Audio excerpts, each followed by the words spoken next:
दिंडोरी तालुक्यातील शिवनई शिवारातील खुनाचा गुन्हा उघडकीस आणून एक आरोपी ताब्यात, तर स्थानिक गुन्हे शाखा व दिंडोरी पोलीस ठाण्याने कामगिरी बजावली आहे। दिनांक 13 ऑक्टोबर रोजी दिंडोरी पोलीस ठाणा हद्दीत शिवनई गावचे शिवारातील शेतड गट नंबर 36 अ मधील विहिरीत एक अज्ञात इसमाचे प्रेत कुजलेल्या अवस्थेत पाण्यावर तरंगताना मिळून आले होते। मयत इसमास संशयित आरोपीने जीवे ठार मारून त्याच्या हातपाय लोखंडी तारेने बांधून कमरेला साडीने मोठा दगड बांधून मृतदेह मिळून येत नाही म्हणून पुरावा नष्ट करण्याच्या उद्देशाने मृतदेह विहिरीत टाकून दिल्याबाबत दिंडोरी पोलीस ठाणे येथे गुन्हा दाखल करण्यात आला आहे। नाशिक ग्रामीण जिल्ह्याचे पोलीस अधीक्षक श्री बाळासाहेब पाटील, अप्पर पोलीस अधीक्षक नाशिक ग्रामीण श्री आदित्य मिरखेलकर यांनी सदर घटनेचा आढावा घेऊन नमूद खुनाचा गुन्हा उघडकीस आणण्यासाठी तपास पथकांना सूचना दिल्या होत्या। त्यानुसार तपास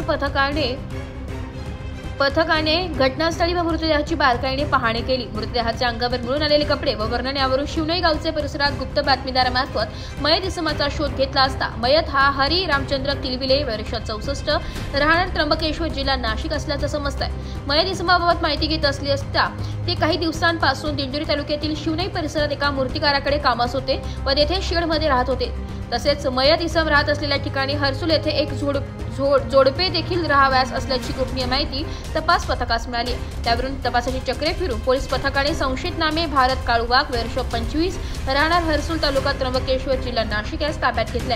ताब्यात घेतलेल्या संशयित नामे भारत काळू वाघ यास पुढील गुन्ह्याच्या अनुषंगाने विश्वासात घेऊन सखोल चौकशी केली असता यातील मयत हरी रामचंद्र किलबिले हा आरोपी भारत काळू वाघ यांच्या पत्नीवर वाईट नजर ठेवतो व तिची छेडछाड करत असतो। याचा राग मनात धरून आरोपी भारत वाघ याने मयताचा गळा आवळून त्यास जीवे ठार मारले व त्याचे हातपाय लोखंडी तारेने बांधून कमरेला साडीने मोठा दगड बांधून मृतदेह मिळून येऊ नये म्हणून पुरावा नष्ट करण्याच्या उद्देशाने मृतदेह विहिरीत टाकून दिला असल्याबाबत कबुली दिली आहे।